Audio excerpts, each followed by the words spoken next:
I've never felt that casting something in bronze or painting something in oil was superior to making something in clay or wax or fabric.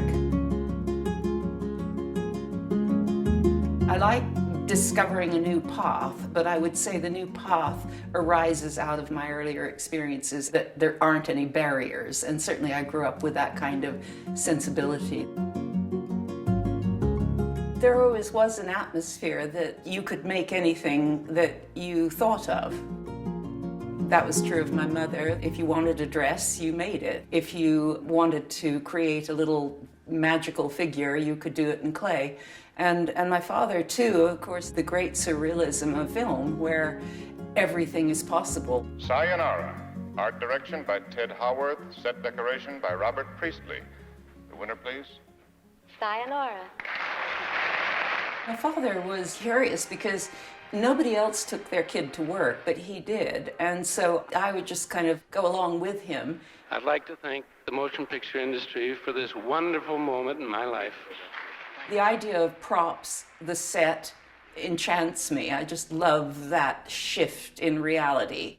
So if I make a giant charm bracelet that's 9 feet long, it's a substitute for something I've seen, which was Gene Kelly being made into a really small person because the set was a giant telephone, a huge pencil, and a huge pad of paper. So it's that kind of schism that I find endlessly amusing.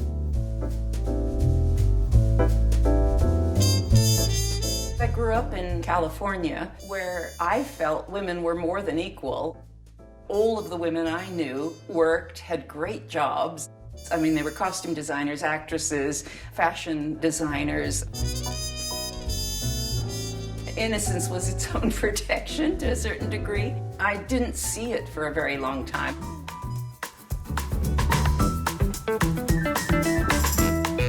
When I was first in London, while being at the Slade, I said, do I need to submit my portfolio?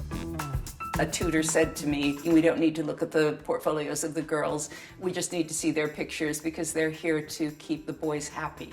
And so that was sort of, in a way, to me, not something that depressed me, but what it did was it made me mad enough to think, I've got to get one better, and I can do that.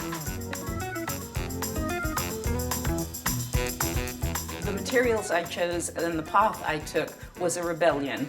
I was thinking about making a bouquet of flowers.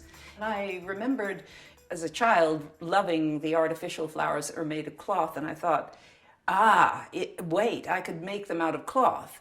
I could make flowers out of gloves, and I could make flowers that had zips that were snapdragons, and suddenly all these metaphors kept pouring into my head. One of the things that came out of the idea of the flowers was to make, to put the flowers on a table and to have an old lady sitting by the flowers and her dog with her. The idea of making a three-dimensional figure wasn't really anything that was foreign to me because I had made dolls all my life. I knew anatomy through pattern making, and I knew how to shape anything with fabric, like some people shape with clay or some people shape with a hammer and chisel. I suddenly had a territory that belonged to me as a female that none of the male students had access to. So I was, thrilled by that, kind of audacity and the invention of it, and the fact that, so far as I knew, nobody was doing it. When the tutors would come round, I think they were bemused. Palazzi came in when I had finished the dog and said, now you should cast it in bronze. And I fortunately had the wit to say at that point, I'd cast it in cloth, because it to me was a slight insult to say that it needed to be something else. It was making it serious or important or something, and I felt you could go further, with the idea of challenging the mores of the day. The forging of your gender only comes in incremental amounts. In retrospect, all of us were elbowing forward in terms of fashion and design and, being working women or women who earned a living from the thing they chose to do.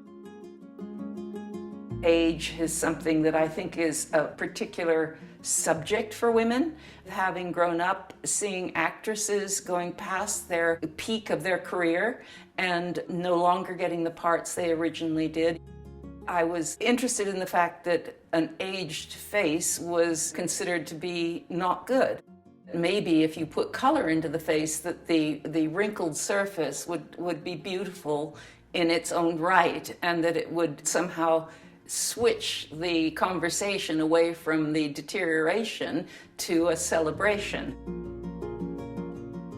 That idea of feminine aging and the potential to defy it that we're seeing today. We see plastic surgery in this huge ascendancy and the aging of the face. So the old woman is about all of that.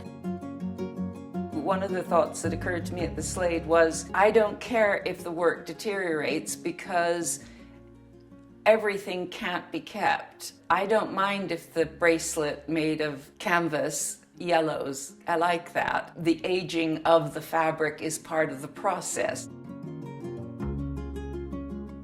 When you make something very, very, very slowly, it doesn't occur to you as somebody looking at it how much thought happens while you're making something. How many metaphors, how many what ifs, how many changes, how many other ideas for more sculptures, how there is strata under strata of thought processes that the piece is imbued with. I think it's important to say that it was just another graphic design job in the 60s. It wasn't a big deal in that context. In hindsight, things change. They gain more color, less color. You could say they fade like fabric. In reconsidering the cover, though, was it everything it should have been? And so I just did math. I asked how many women, how many people of color, how many people were still living, how many Americans, how many British. And the stats were really surprising, as statistics often are, that there were only 12 women and only 6 of those were real women. The rest were fictional pinups or waxhead dummies. And that it really didn't set well with me. I thought it would make a great mural to redress that, to use the same format, but to make it 50% women and really pay attention to ethnicity and diversity. I think women are given to synthesizing. They're given to little bits of things coming together. I mean, to me, that's just the very fiber of being female.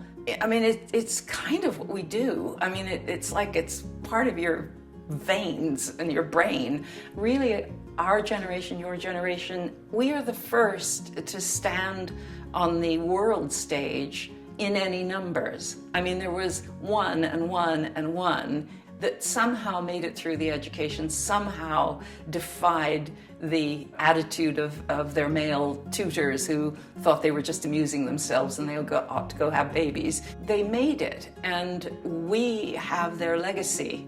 Increasingly, we have these opportunities. We often talk about scarcity, and we now begin to talk about abundance, and I think that's really important.